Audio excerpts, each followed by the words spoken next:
Hello, everyone. This is Dr. B from Steps to the Future coming to you with this week's C3. Now, for those of you who have been with me for a while, you say, oh, what is this C3? That's a new name. It used to be College and Career Conversations with Dr. B. Well, as I started doing some more research and looking at some of the things that I really wanted to focus on, I decided I liked C3. And what does the C3 stand for? Stands for career awareness, career discovery, and career exploration. So again, it's all these components, actually career development, not career discovery. Actually, all of these components are part of post-secondary education. So whether a student is going to a 4-year school, a 2-year school, a technical school, going right to work, going to an apprenticeship, joining the military, all of these are connected to their career pathway. So that's why I think it's so important to really have those conversations around career. Now, you'll notice on the screen there is a YouTube link up there. The reason this YouTube link is up there is because for the last several weeks, every now and then Facebook has been having some issues where there's been some outage. So anyone that was live streaming would lose the live stream. If that happens this evening, please go to this URL on YouTube and you will be able to pick up the live right there. So again, just in case Facebook goes down, you'll be able to join the live at this URL on the YouTube. And for those of you that are watching live, let me know, who are you and where are you located? I always love to know who's out there in the audience. Now, one of the things I also told folks last week is that I wanted to start just doing some little public service announcements for students so that they can be aware of some things that they can start doing over the summer. So last week we talked about a couple of summer programs. So one of the things I want to talk about this evening is for students who are looking at different careers, who are wondering whether or not this is a career that may be of interest for them, or just want to know more about it. One of the best things I think you can do is to have an informational interview. That means reaching out to someone who is in that career field and having a conversation with them. Now, how do you do that? Do you just walk up to somebody and say, hey, I like what you're doing, so tell me a little bit about it? No, there's a whole process for doing it. And one of the best things that I've come across, one of the great resources that I really like for high school students that I'm going to share with you right now is this. Let me see if I can pull it up here. Okay. Is this guide to informational interviews. Now, this guide for informational interviews was created by Ethan Sawyer, who's also known as the College Essay Guide. If you go on to this, and you can see here, College Essay Guide, a guide to informational interviews for high schoolers, and I'll make sure I put this in the show notes and in the chat. What you can do as a student, just go on here, and you can see all the different information that is in this guide for you. So the guide will outline for you, what is an informational interview? What are the benefits? How to find people to interview? Reaching out to request an informational interview, how to prepare for it, the interview itself, and after the interview. So this guide is chock full of information that will help you figure out how to conduct an informational interview. As you can see here, there is so much information. Here are some questions. They give you questions if you want to interview a college student to ask them about their experience. Here are some sample questions. If you want to interview a professional, here are some questions that you can ask them, like, what is your typical work day? What are your primary responsibilities? What do you like most about your current role? What do you like least about it? What did you study and how relevant is your degree to your current job? So I think it's really important that you have the opportunity to do this. This does not cost you anything. So for students that are looking for some way to have a productive summer, here's one good way you could do it. Conduct informational interviews. And as I said, this guide by the College Essay Guy is free. It's on his website. You could just Google it and you'll be able to get that information. So let me go back here. So Make sure you do that. I want everyone to be out there doing something this summer that's productive, because it's important. Don't have some downtime, but also use your summer for some way to help you um, further yourself along. For those that are just joining in, you see this YouTube URL up here. This is just in case Facebook goes down again, like it's been doing off and on, not just for me, but also for other people doing live streams. So if it happens to go down, that's the URL that you need to go to, and that will allow you to continue watching us live, but it'll just be on YouTube. So I'm going to take it down now, but it will be coming back. So, folks, I am really thrilled to have this young man with us this evening. He's a former student that I had the opportunity to work with, and I just love that you're going to be able to hear his story.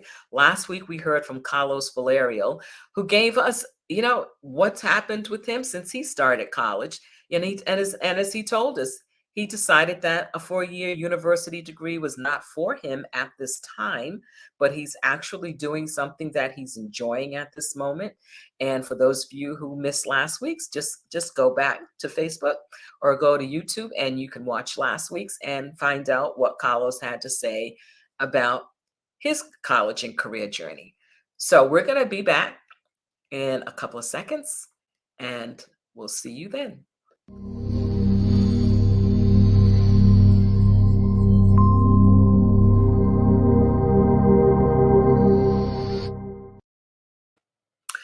Hello. So hello, Nick. How are you? I'm great, Dr.B. How are you doing? I am doing pretty good. I am doing pretty good, and I am so thrilled to have you here. So, folks, let me give you a little introduction to who Nick is, so that you'll know who you're talking to. Okay, so my whole thing is like, technology some days just makes you a little crazy, but here we go. So let me give you a little brief rundown on who Nick is.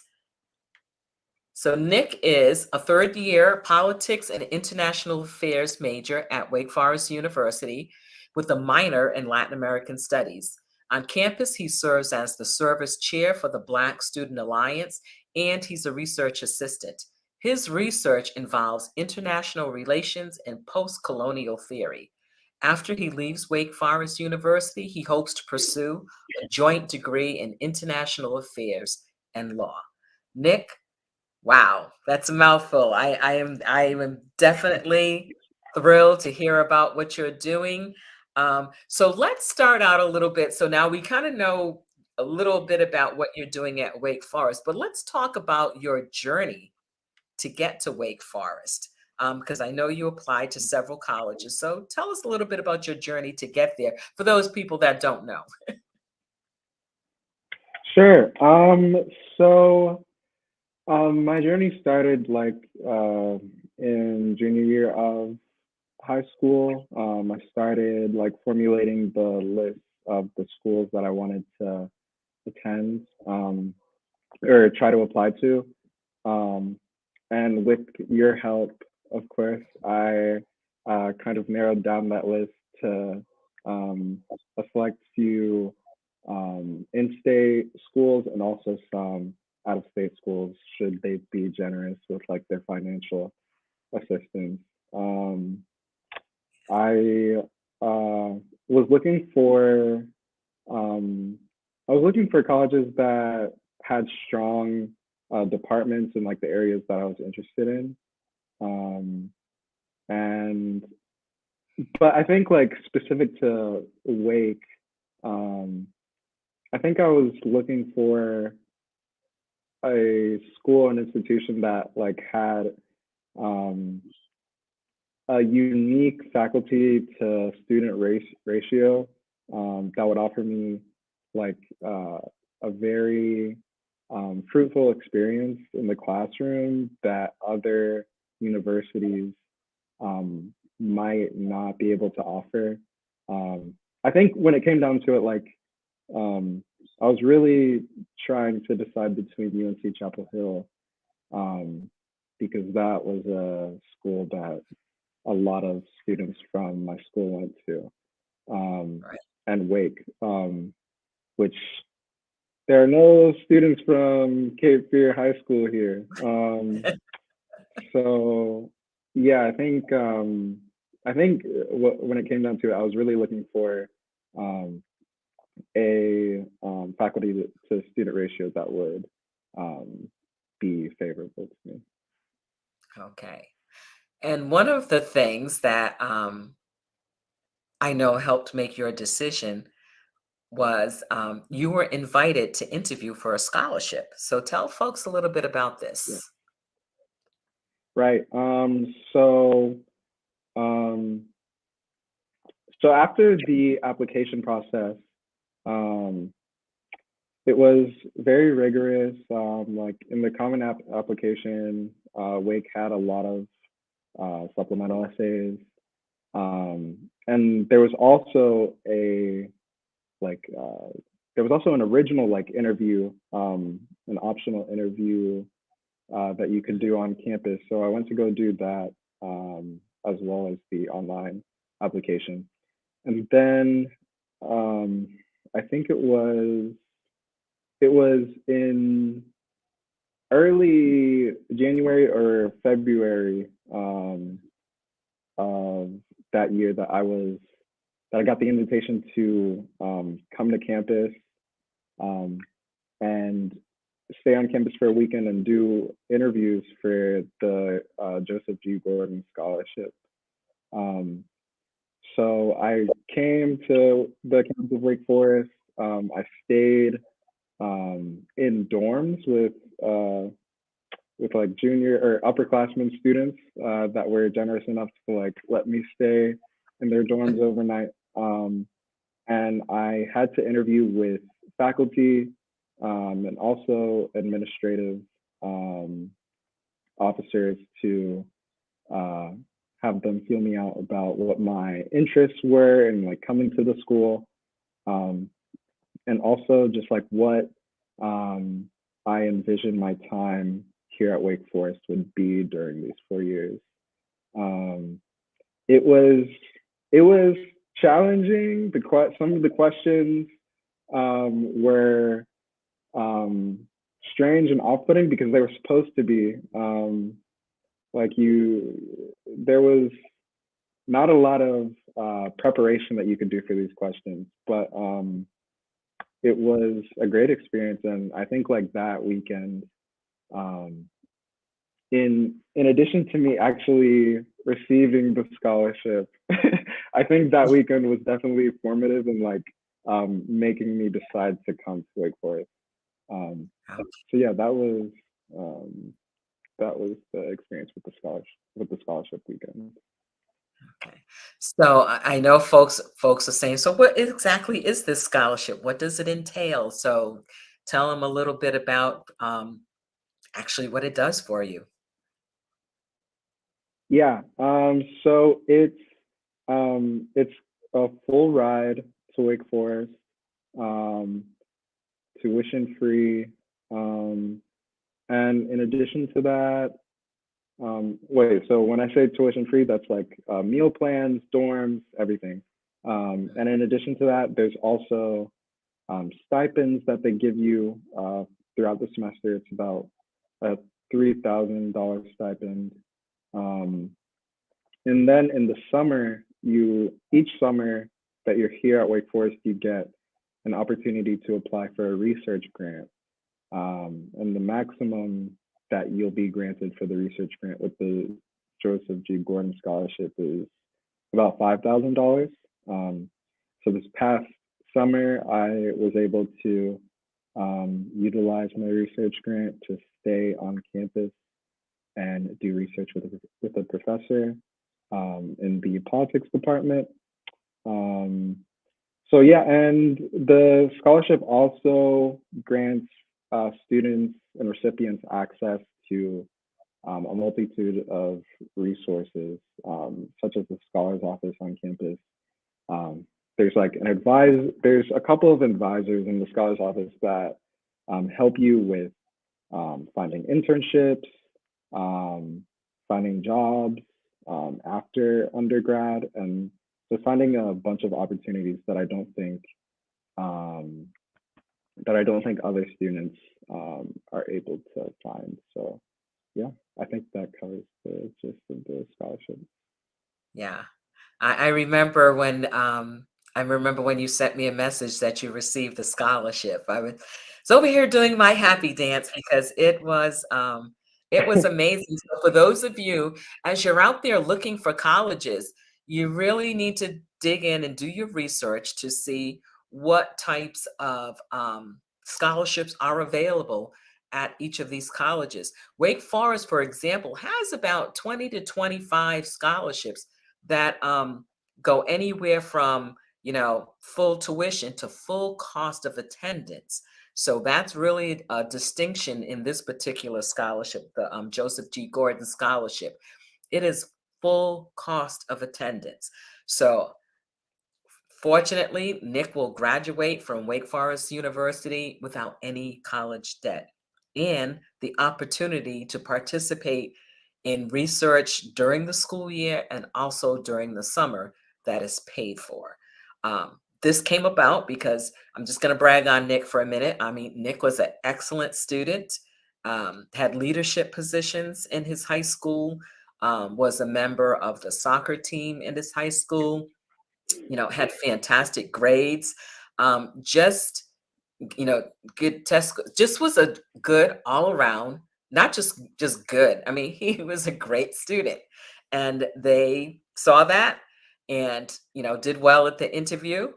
And so now he's in his third year at Wake Forest. And as it said, and let me see, so you're going to be the class of 2025? Is that be your graduation? 2024. 2024. Oh, I'm putting you there a year extra. 2024, you will be graduating from Wake Forest University debt-free. So again, Yeah. that's how you do your research. You find out what colleges are giving money, what colleges have this type of money available. Because what I see people doing a lot of times is folks will be picking out their college and they'll have a college list without having done any research around the financial part of the college. The majority of merit money comes from the college that you're attending if they're giving merit money, if that's the opportunity to do so.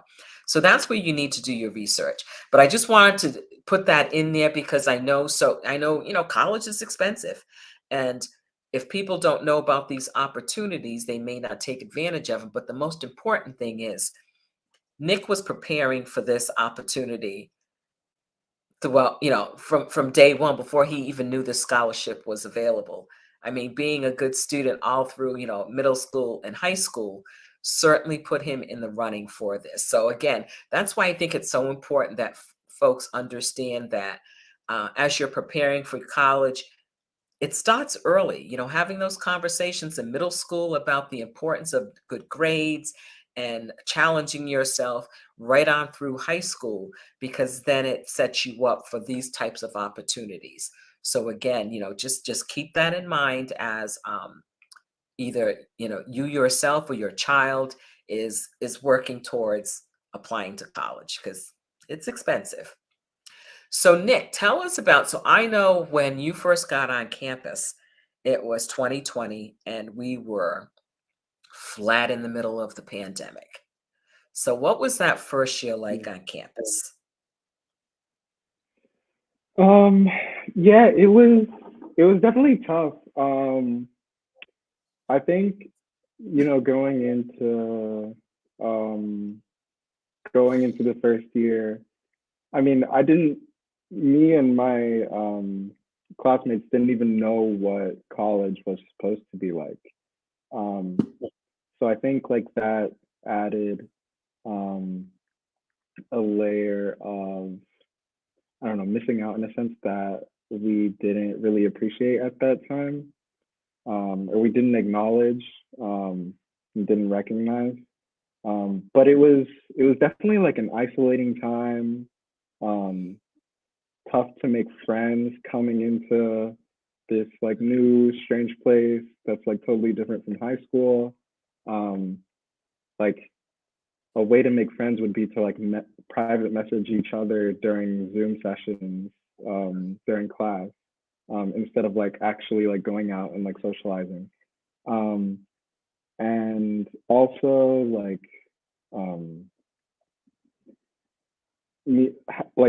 creating relationships with professors and maybe asking them if you could be involved in research was non-existent as well because um, you just couldn't really facilitate like engagement through Zoom in that way. Um, so it was a tough. I don't even want to call it like an adjustment period because I mean we had started Zoom in high school because COVID like started on the back end of my senior year. So it was kind of like a weird continuation of like high school in the sense during that first COVID year, but like still in like a uh, weird, like new, strange place. So yeah. Yeah, I can only imagine how that was. I know I had spoken with you and actually Carlos, who was with us last week, um, on another live stream back then, and you were talking about the difficulties of being on a campus where you really did not have the opportunity to, like you said, to socialize, to build those relationships, to find your people. How could you find your people? You're in your room, on a laptop. And that made it really difficult. So what was different? So how was it going into your second year? Right. So second year was second year was a lot different. I would say, I mean, there was still like a lot of mask wearing and like people were still on edge about like social interaction for good reason. Um, but I think that like we started going to class during our second year, um, having in-person sessions, and friendships and relationships started to really take hold and form. Um, and yeah, like there was just a sense of, oh, this is what I was missing out on last year during my freshman year. Because you would just like meet so many people and be like, oh, were you here last year? And they'd be like, yeah. And they'd be like, oh, like, how did I not meet you? And then you're like, oh, it's COVID. Um, Right.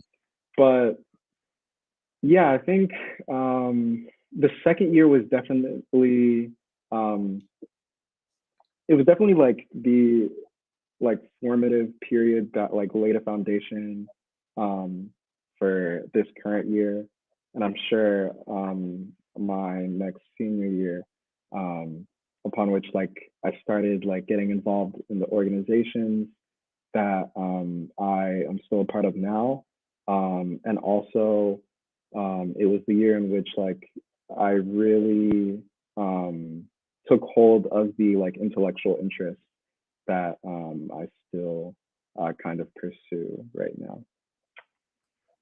Okay, so tell us a little bit about, so in that brief introduction I gave you, we talked about your research. Tell me about the research that you're doing. Okay, great. So yeah, I do research in the politics department.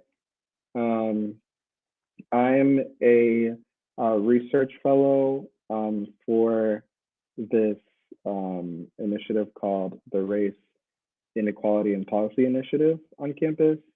It's run by a couple members of faculty here, and I'm doing an environmental injustice project for them right now.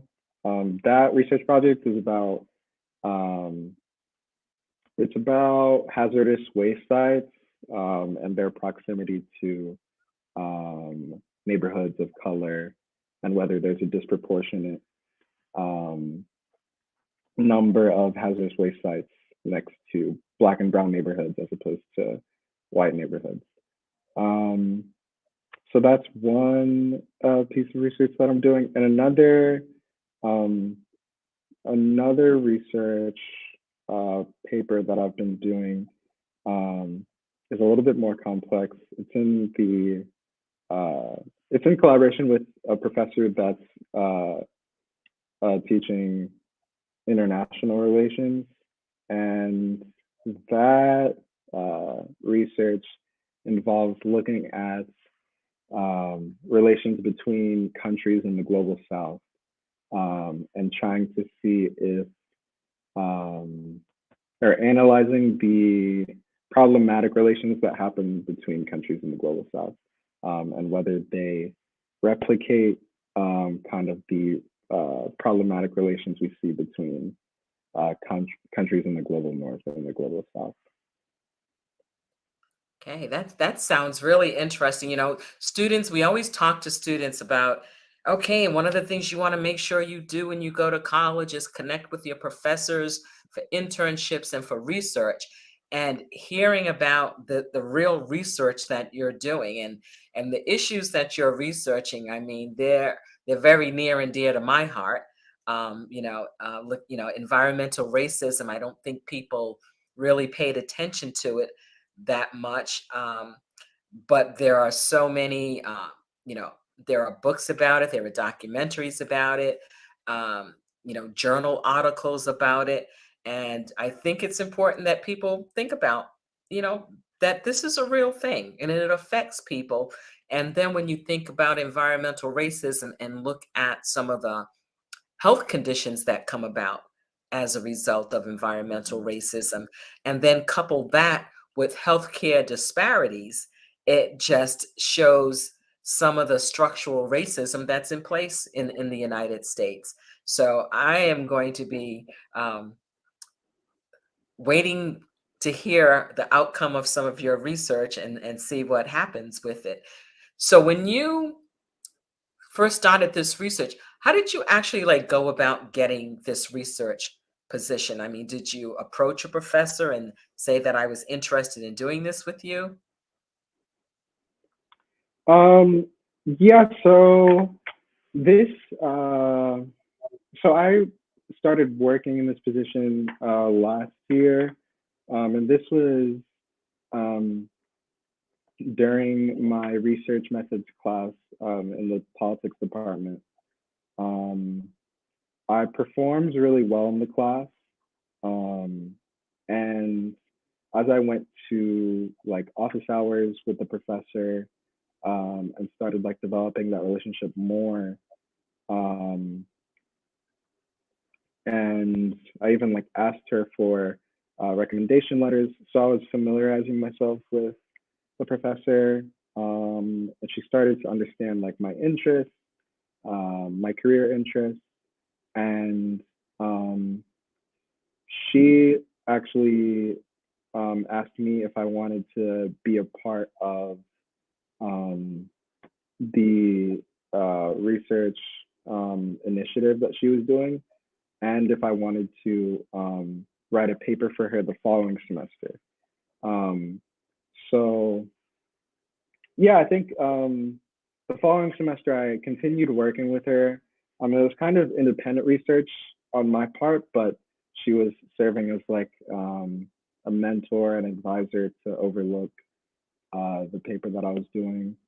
Um, and then after that independent research, she asked me to do this research project that I'm currently doing. So I think it was definitely like performance in her class, but also like showing interest in the research that she was engaging in through like the office hours that I went to, that really like got me this opportunity. I love it that you mentioned office hours because we talk to students about the importance of office hours and just explaining it to them what office hours are. I remember being, first generation college student and not understanding the importance of office hours and that it's to help you build that relationship with the professor. It's not just to go, if you're necessarily having a hard time with the class, but it really is about building that relationship. So I love it that you talk about that you went to the office hours and had those conversations with the professor, and on top of that did well in her class. So that was really important. So for those people who are out there thinking, office hours, no big deal. Here's a perfect example of where office hours um, paid off, and not to just do office hours to get something, but really to build that relationship, because it's so important to build those relationships with those professors, because not only do you learn more, and the class becomes more meaningful, but then you have those relationships. And a lot of times, if you're planning on going on to grad school, those professors are going to be the ones writing your recommendation letter. And it's really important that whoever's writing your recommendation letters for graduate school know you outside of a classroom. It makes for a much Right. better recommendation letter. So I love that you talked about that. So that's excellent. That's great. That's great. But I didn't expect anything less from you, Nick. Didn't expect anything Yeah, I less than. mean, yeah, I think um, office hours are such a big thing at Wake. Um, and you can speak. I mean, I'm sure you can speak on like how it functions at like different universities, but with Wake, because like the class sizes are so small, it already kind of like develops relationships with the professor, whereas like maybe in other settings, professors might not know the names of students, or might like slip up a couple of times. But I think like office hours are so great in terms of like getting to know the professor, knowing what their expectations on like papers are, and I guess like learning from their experience, because there's been like um multiple like conversations that I've had with professors about like what their trajectory looks like from college to their career as a professor now. So yeah, I definitely recommend office hours to everybody. Wow, that's great. That's great. So I know, so you're doing your research, but you're also involved, in student life. So tell us a little bit about how you got involved in student life and exactly what is it that you're doing? Yeah, so I really, to be honest with you, like coming out of COVID, I just needed like a lot of social interaction. So I kind of threw myself into everything that I possibly could. Um, but yeah, I think like the organizations that I've stuck with, um, and that I'm still a part of are um, the Black Student Alliance on campus, which I serve as the community service chair. I've been community service chair for about a year and a half now. Um, and yeah, in that role, that was great because I, um, well, going into Wake, I definitely wanted to um, my Black community on campus because that was really important to me coming into a PWI, and finding that community, especially after the isolation that COVID kind of created for me. So yeah, that was something that I was really excited about, and also coming into Wake, and being given the ability to have um, kind of financial independence, Mm. and being able to like have this experience um, with like no fears of debt.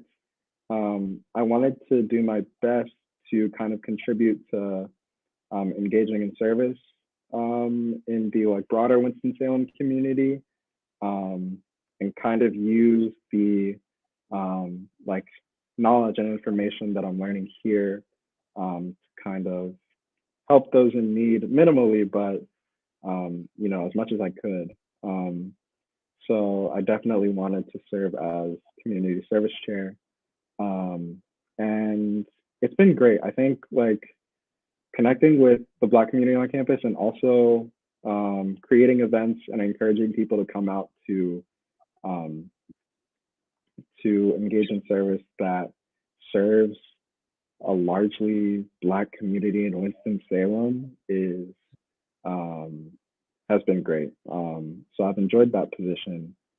Um, and also um, I'm part of APO, which is a service fraternity. It's not like it's not in like a traditional Greek life organization campus, which is really big at Wake. But that's another conversation for another day. But APO has been great as well because I've been able to meet a lot of great people within that organization. Um, I was serving as a well-being chair um, up until about a week ago because we just had elections for the upcoming semester. Um, and through that, I was planning well-being events, be it like physical, mental, social, for for all the members of the fraternity, um, which was great as well. Um, so yeah, that's another social organization that I've been a part of. And in addition to those, um, I've been a big part player in like campus kitchen and sustainability, um, which have also been great to form relationships and engage in like kind of uh, diminishing hunger initiatives Okay. and health and hunger awareness projects. So yeah. So you definitely made up for lost time from that first year. You definitely have. Yeah. I tried. Well, you seem to be doing it. So aside from the challenges of COVID that first year, because that was just, the word that we hear all the time is unprecedented. It certainly was. What are some of your biggest challenges being on campus? um, Wait, sorry, did you say what was or what is Well, like currently? was, still are, any challenges remaining? Oh, okay. Gotcha. Um, so um I think during COVID, apart from um apart from kind of being isolated on campus and having a hard time like socializing, another thing that I was missing out on, and still continues, um, is not being able to like explore Winston, um, which is somewhat disappointing because people say that people have been saying for years now that like Wake Forest is kind of a bubble that is kind of separated from the greater Winston-Salem community. And I was able, because I was here on campus during the summer, um, I had time during the summer to like explore Winston and see what it was all about. Visited local shops, restaurants, businesses, um, and get to know like the character of the city. Mhm. Um, but during the school year, uh, in part because there's just so much work, but also Wake Forest doesn't really do its best to like facilitate um, a bond and relationship between the campus and the community.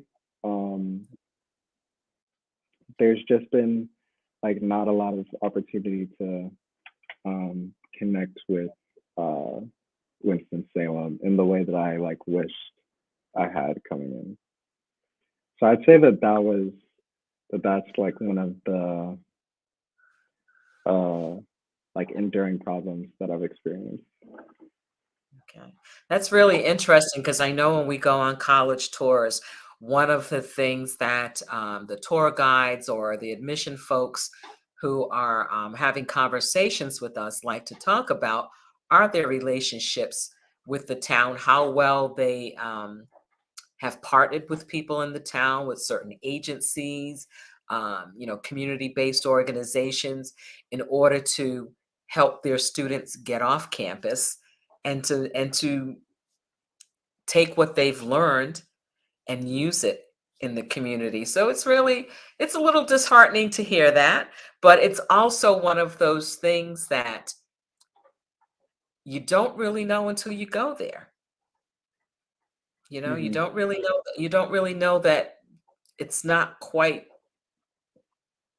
that easy to go out and have those community relationships if the school isn't really putting mechanisms in place for that to happen. So that's interesting. That's interesting. So with all that you've been doing, what's your favorite class? Have you had a favorite class, a class that really made you say, "Wow"? Um, yeah, okay. Um, so I would say I think I'll name two classes. Um, so for the first one fun class that I'm taking right now is actually it's titled Science Fiction and Multicultural Fantasy.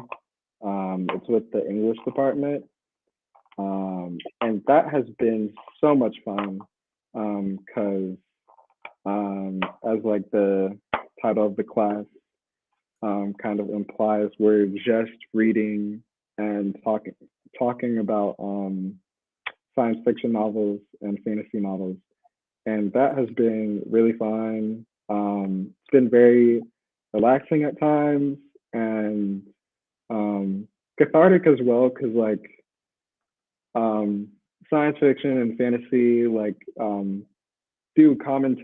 like social and political commentary on like what the world is experiencing right now. So um, that has been like a great class that I've taken. And another class that I would say I enjoyed was post-colonial international relations. Mm, Um, and um, that has been like really formative for me in narrowing down what I wanted to research. Because um, me being Haitian, coming from a family of Haitian immigrants, um, I always wanted a perspective of international relations that kind of looked at how um, power was kind of distributed amongst countries and who was put at a disadvantage, who was not given access to resources. Um, and um, that class centers colonialism as being like um, formative and constitutive of how like international relations functions today. Um, so that was a class that I loved. I participated and did my best to kind of impress in that class. And I'm the research assistant for that specific professor um, great. right now because I went to office hours. Plug for office hours again. Um, so yeah, that was another great class that I took.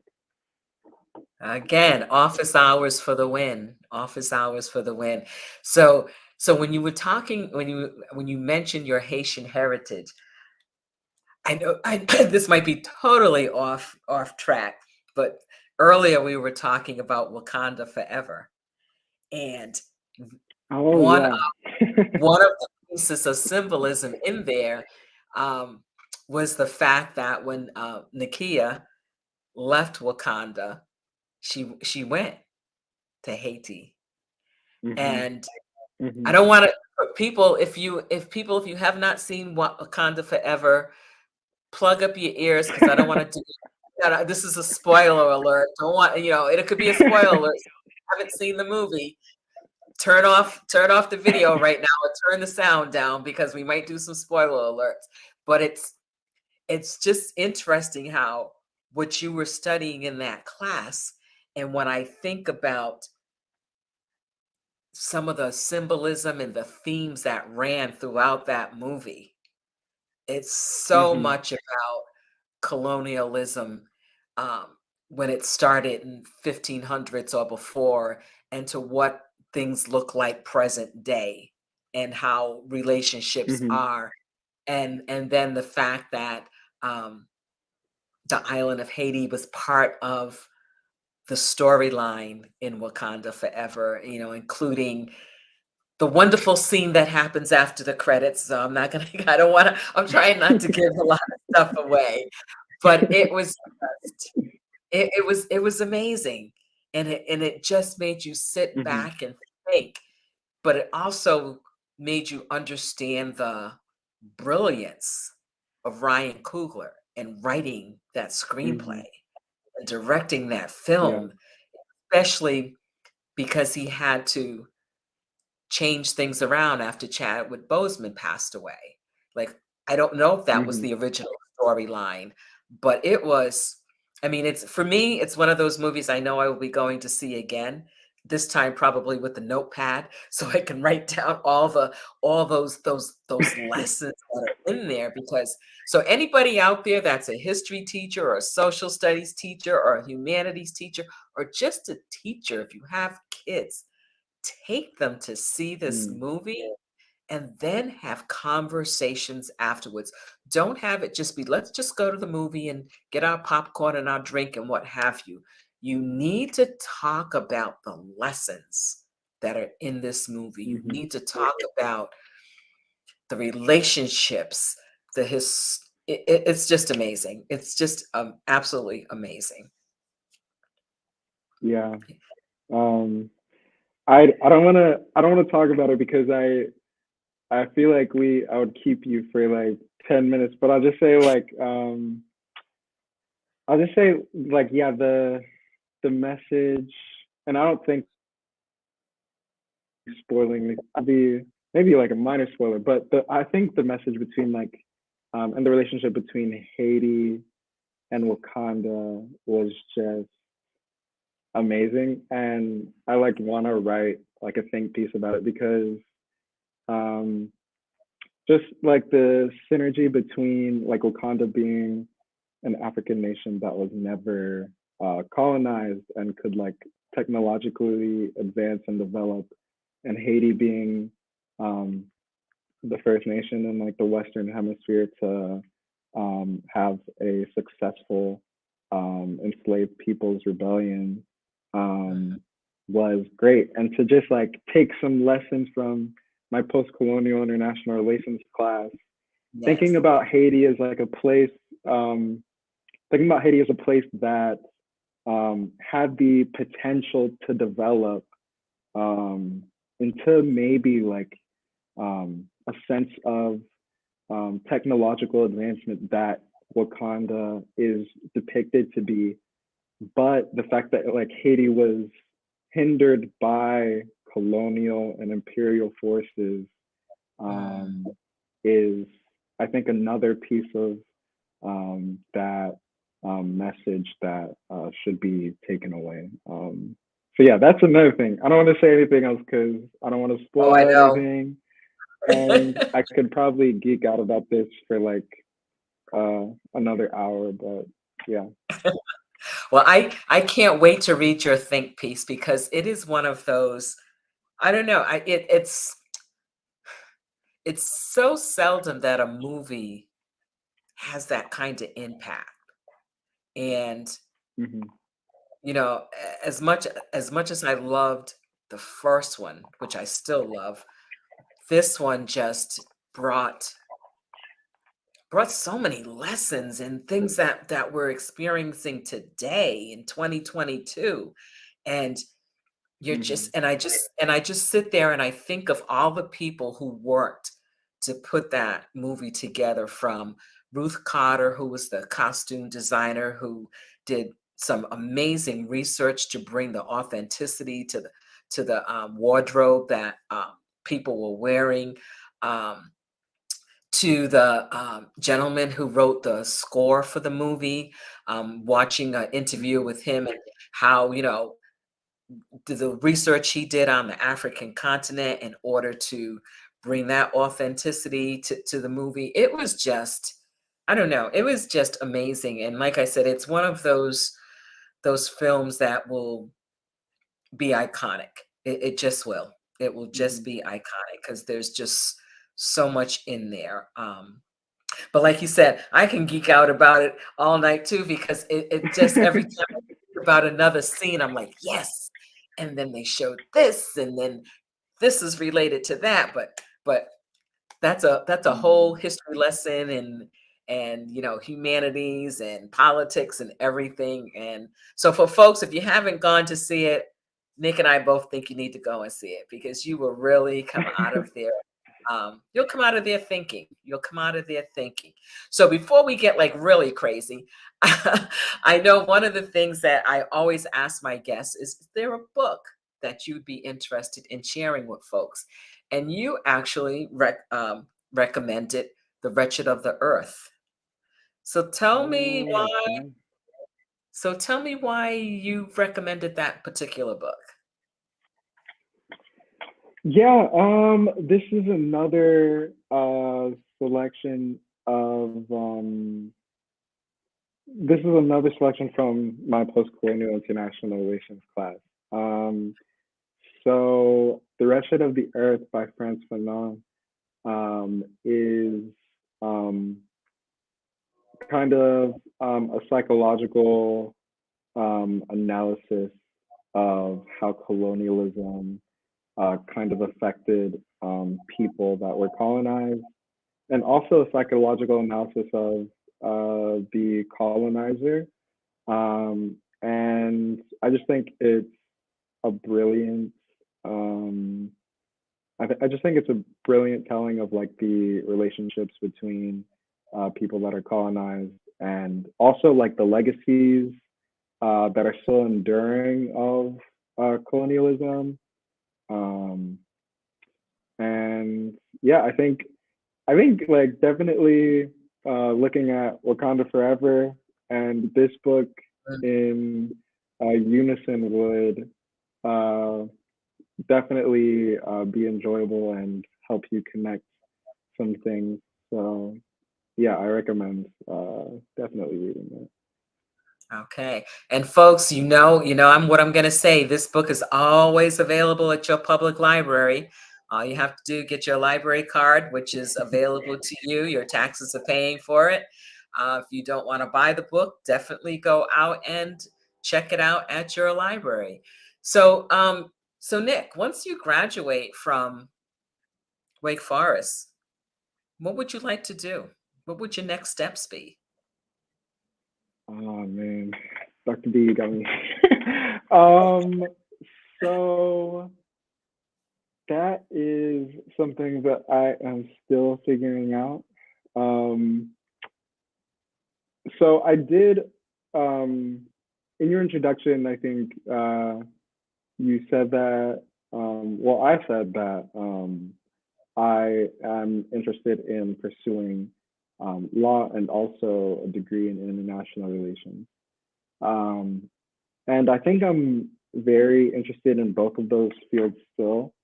Um, Now, I don't know whether the specific route that I want to take in Mm. studying those fields would be either in law school or pursuing a PhD and maybe going into academia in some way. Um, so yeah, I think that those are still both things um, that I'm trying to wrestle with and figure out. But yeah, I think that those are possible paths for me right now.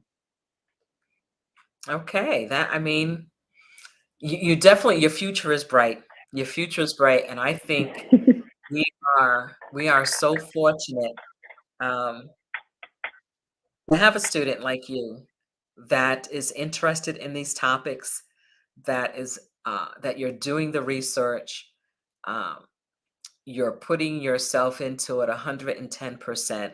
So I certainly appreciate it. I love seeing your journey from being a high school junior to now being, basically a junior in college. And it's really heartwarming. It's really, I don't know, I know your mom and dad are proud. So I'm right there feeling that sense of pride, watching you be who you were meant to be and seeing you grow into yourself. It's just so, I don't know, it's heartwarming. It really, really is. And I just um I appreciate you being here, but I also appreciate you being who you are, because we need more people like you. We need more young folks out there who are intellectually curious, who aren't afraid of hard work, and who also have a heart for giving back to the community. So, for folks who might want to reach out to Nick and have a conversation with him, you can reach him on LinkedIn. Just Google his name when you go to LinkedIn. And also, you can reach him by email. That is his Wake Forest email. So, Nick, as we wrap up, what advice, and it could be, this could be so many things. What advice would you give to students who are finishing out, who are in their senior year and are kind of still in the throes of applying to colleges and what have you? What one thing would you tell them, or two things? Um, I think the first thing is um, I think one thing that I would offer is to um, dream big um, and be unapologetic about it. Mm, Because that I think one thing that kind of um, took hold during my college application process. Um, I think it's something that I still kind of struggle with in like other things that I'm doing to this day is sometimes um, you underestimate your ability and maybe you don't like picture yourself going to a place that you've heard about a lot. Um, so I think like yeah, just be brave, apply to anywhere you wish because you never know. I did not think that, or I didn't envision that I was gonna get a full ride and be like one of 20 to 25 students with a full scholarship. Um, so I think like both applying to schools that maybe you think are a little bit out of reach for you, and also applying to scholarships um, can't hurt. It can't hurt you in your application process. Um, so yeah, I think that that's um, one big piece of advice that I would offer.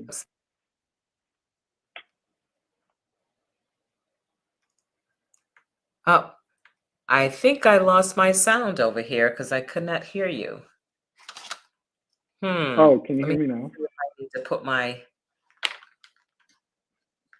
Let me see if I need to put my headphones on because I could not hear you. Can I you hear don't me know what. now? Glad it's happening at the end, but let me just see if I put my headphones on, if that would. Folks, there's always something with technology.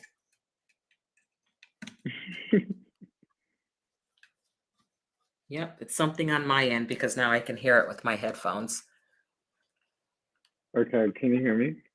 I can hear you now, so something on my end. Okay, So I think that gotcha. is such Okay. great advice to students about dreaming big and going for it. Because, like you Hmm. said, you didn't expect a full cost of attendance scholarship, but here you are um, on your way. So I think that's really great. I think that's really great. Thank So, you. Yeah. folks, anything else? No, I think No? that's it. Yeah. Okay. So, folks, thank you so much for joining us. For those of you that are watching this on the replay, please make sure you watch all of it. And if you have any comments, please, still you can still put them on the YouTube channel or you can put them on the Facebook page, and we will definitely get back to you and answer those questions. Nick, this has been such a pleasure for me. It is. I just love it when I can talk with students that I had the opportunity, I had the honor to work with, or the privilege to work with, and to see what they're doing with themselves. And I love hearing your updates. I love hearing what you're doing. I love how you dove in with both feet and just took advantage of everything that Wake Forest has to offer you. And that's what I'm always telling my kids. I don't care what school you go to, you take advantage of everything that school has to offer you. And that is certainly what you're doing. So, again, to your mom and dad, I know you're out there and I know you're so proud of your son, and you deservedly so. So, Nick, again, thank you so much for being with us this evening. Folks, if you do want to continue a conversation with Nick, this is his LinkedIn information and also his email address. Those of you that are interested in Wake Forest and want to know more about what is it like being on the campus, what is it like being out in a PWI, and like, how did you get that full ride scholarship? I know a lot of parents out there wondering that question. So, folks, thank you so much for being with us this evening. We will be back next week with another C3, career awareness, career development, and career exploration. So, stay tuned. See you next Monday at 7 p.m. And take care, everyone, and have a fantastic evening.